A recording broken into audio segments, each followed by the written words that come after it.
Hey friends, I want to look today at God's command to be strong and courageous.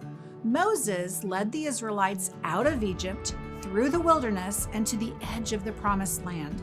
Joshua was his assistant and was appointed to lead the people into the promised land.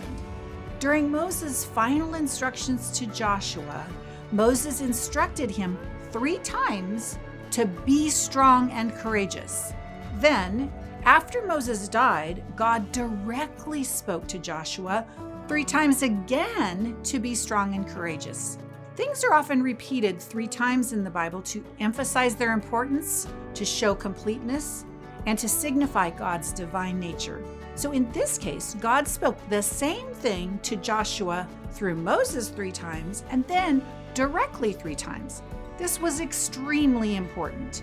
So let's look at the 3 times God gives this command a little closer, because if it was important for Joshua to be strong and courageous, it's also important for us.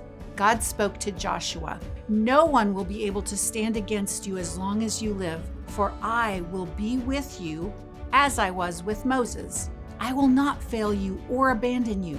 Be strong and courageous, for you are the one who will lead these people to possess all the land I swore to their ancestors I would give them."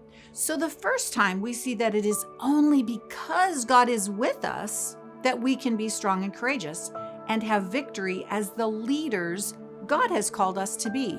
Then he says, "Be strong and very courageous. Be careful to obey all the instructions Moses gave you. Do not deviate from them, turning either to the right or the left. Then you will be successful in everything you do. Study this book of instruction continually. Meditate on it day and night so you will be sure to obey everything written in it. Only then will you prosper and succeed in all you do."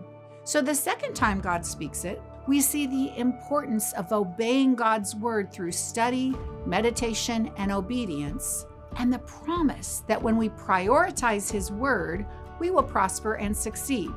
We need God's strength and courage to fully obey his word. Then he says, "This is my command. Be strong and courageous. Do not be afraid or discouraged, for the Lord your God is with you wherever you go." So this third time, it's not a suggestion, it's a command. We must be strong and courageous to overcome fear and discouragement. And again, God repeats the assurance that he will be with us wherever we go. It's only through knowing that God is with us that we can be strong and courageous. Friends, we need this encouragement just as Joshua needed it to lead God's people. Let's remember that God is with us, and it's through his strength and courage that we can lead others, obey his word, overcome fear and discouragement, and live a life of victory and faith.